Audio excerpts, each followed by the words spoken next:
दोस्तों, देश के प्रत्येक नागरिक के जहन में सवाल गूंज रहा है कि आखिर वो ये क्या वजह है कि हमारी विदेशी नीति इतनी फेल क्यों है। अभी हाल में ही हुआ एक दर्दनाक हादसा पहलगाम के अंदर, जिसमें 28 निर्दोषों शहीद हो गए। उसके बाद में ऑपरेशन सिंदूर हुआ। ऑपरेशन सिंदूर के अंदर फिर डोनाल्ड ट्रंप सीज फायर का अचानक ऐलान करते हैं और जंग रुक जाती है।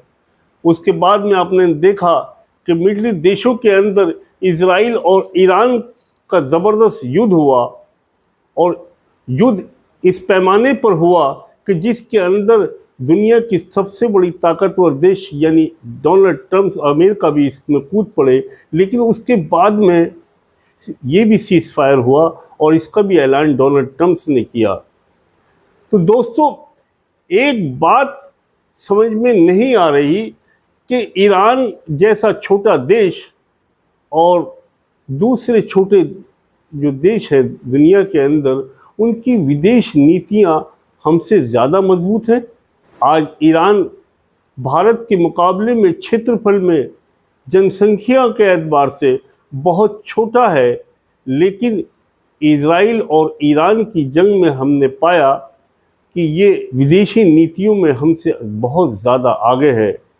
कि जब उसके ऊपर संकट का समय आया तो रूस यानी रशिया और चाइना उससे कंधे से कंधा मिलाकर खड़े थे, क्योंकि लिस्ट में तो बहुत सारे देश ईरान के साथ थे, लेकिन ये मुख्य दो शक्तियाँ ईरान के साथ में खड़ी दिखाई दी। हमारे देश के प्रधानमंत्री श्री नरेंद्र मोदी ने 2014 से प्राइम मिनिस्टर बनने के बाद में लगभग 89 विदेशी यात्रा की और 75 देशों में विजिट की।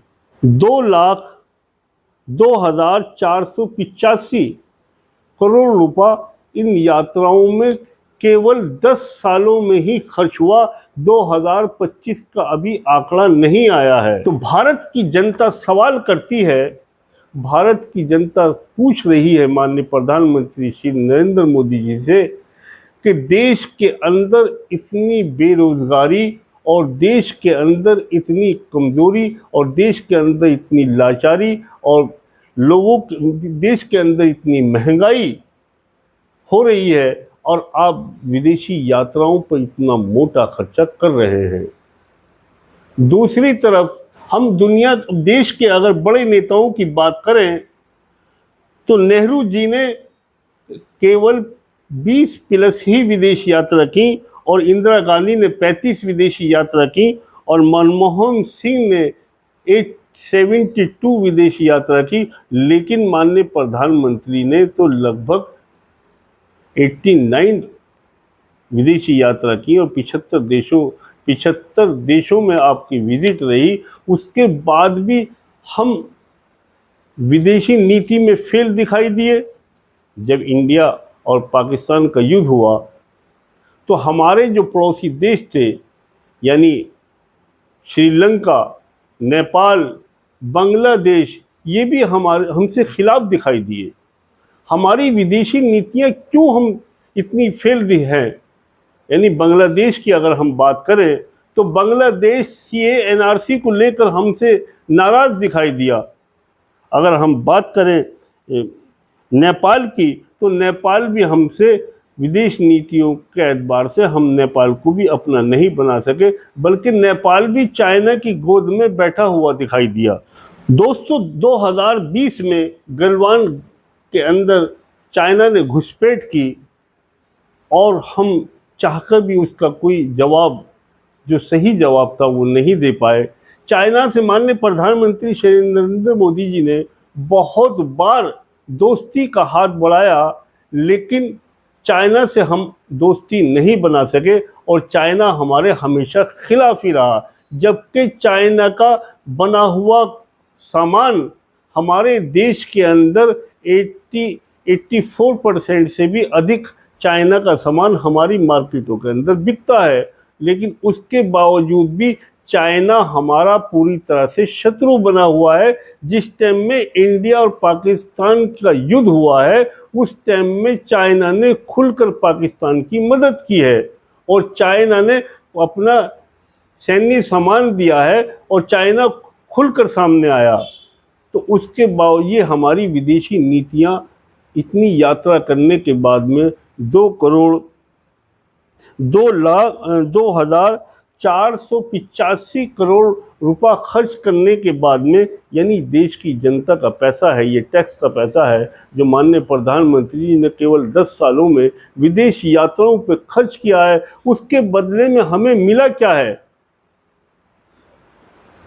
आपने जितनी यात्राएं की हैं उसके बावजूद विदेश नीतियां हमारी फेल हैं। आप अपने मुंह मियां मिट्ठू बनते हो, अपने आप को आप विश्व गुरु बतलाते हो।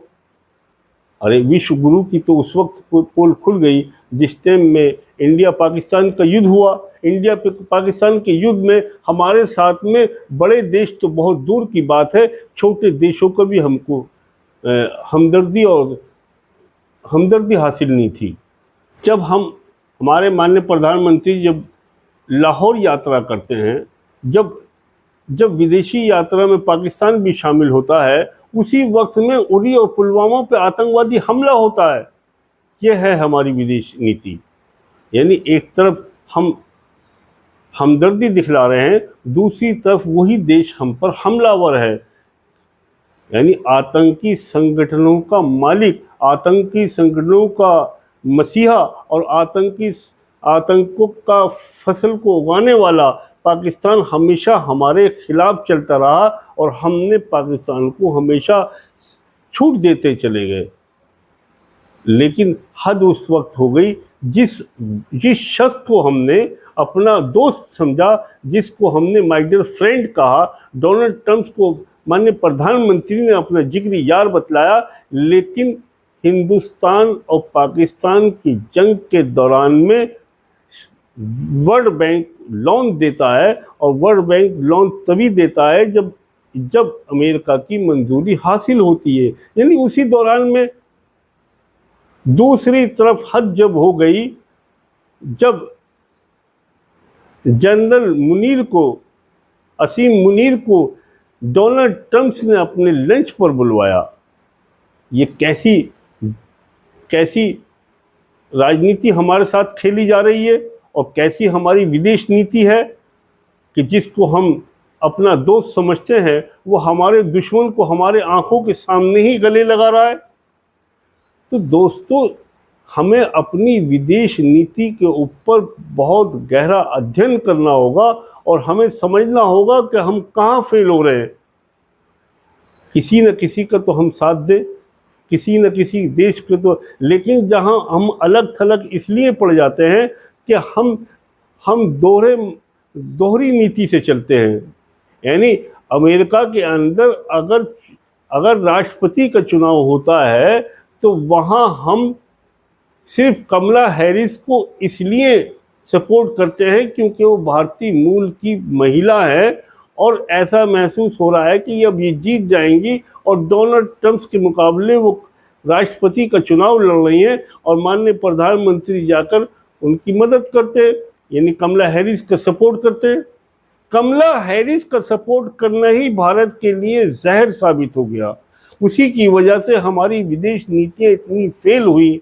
यानी अरे डोनाल्ड ट्रंप जैसा गद्दार आदमी, डोनाल्ड ट्रंप जो 28 निर्दोषों के शहीद हुए पहलगाम के अंदर, डोनाल्ड ट्रंप उसको आतंकी हमला मानने को तैयार ही नहीं है। एक बार भी उसने अपने मुंह से ये शब्द नहीं कहे, निंदा नहीं की यानी उस घटना की एक बार भी डोनाल्ड ट्रंप ने निंदा नहीं की, बल्कि उस वक्त में डोनाल्ड ट्रंप ने ये कह दिया कि कश्मीर का मामला हजारों साल पुराना है और हम इसको किसी अन्य देश में बैठकर इस मसले को हल करेंगे। यानी कश्मीर का, यानी वो तो पाकिस्तान की भाषा बोलने लगा अमेरिकी राष्ट्रपति।